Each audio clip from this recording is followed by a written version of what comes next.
हामीले यत्रो पूर्वाधार बनाएको, यत्रो एयरपोर्ट बनायौँ, यहाँ चलाउन सकिरहेका छौँ। तर एयरपोर्ट कसरी चलाउने भन्ने कुरा, म प्लेन यहाँ ल्यान्ड गरेन भने ल्यान्ड नगर्नेलाई मैले कोर्राले हान्छु भनेर प्लेन ल्यान्ड गर्दैन।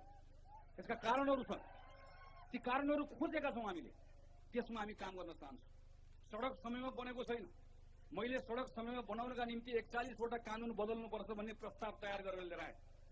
अर्को साथी भन्नुहुन्छ सडक समयमा बनाउँछु, म सडक नबनाउने ठेकेदारलाई उल्टो झुन्डाउँछु, उल्टो झुन्डाएपछि सडक बन्छ। बन्दैन त्यसरी। त्यसरी कुनै देश बनेको छैन, हाम्रो पनि बन्दैन। सिस्टम बनाएनौ, प्रणाली बनाएन भने बन्दैन।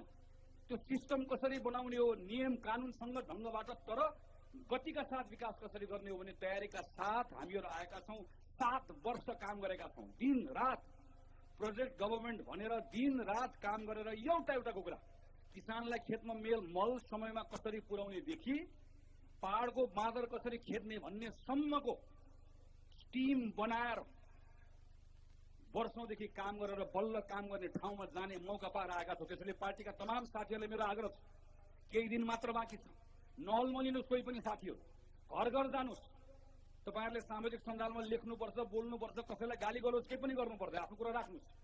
तर सामाजिक सञ्जालमा मात्र अड्केर नबस्नुहोस्। हाम्रो सबैभन्दा ठूलो ताकत भनेको संगठनको ताकत। तपाईको गोडा चलाउनुहोस्, घर घर पुग्नुहोस्। तपाईको हात चलाउनुहोस्, गएर ढोग्नुहोस्। तपाईको मुख चलाउनुहोस्, गएर संवाद गर्नुहोस्। नौजवानहरूको कुरा सुन्नुहोस्। उनीहरूले पहिला 2 लाइन गाली गर्लान्, उनीहरूसँग राम्रोसँग संवाद गर्नुहोस्। उनीहरूलाई बताउनुहोस्, उनीहरूलाई भन्नुहोस् यो कांग्रेस एउटा अधिवेशनबाट एउटा संकल्प गरेर आएको छ।